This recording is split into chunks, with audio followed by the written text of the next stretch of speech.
পতিত স্বৈরাচারের বিষয় হচ্ছে যে পতিত স্বৈরাচার কাতার গ্যাসের থেকে আমরা প্রচুর এলএনজি কিনতাম, দেখা যাচ্ছে যে পতিত স্বৈরাচার কয়েকশো মিলিয়ন ডলার ওই টাকাটা ওনাদেরকে পে করেন না।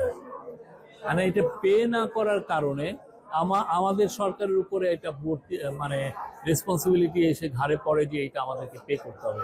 তো আমরা মোটামুটি সবই পে করে দিয়েছি, খালি 37 মিলিয়ন ডলারের মতো আছে। আমরা আশা করছি আগামী 2-1 দিনের মধ্যে এটা পে অফ হয়ে যাবে, কিছু থাকবে না, জিরোতে এসে থাকবে।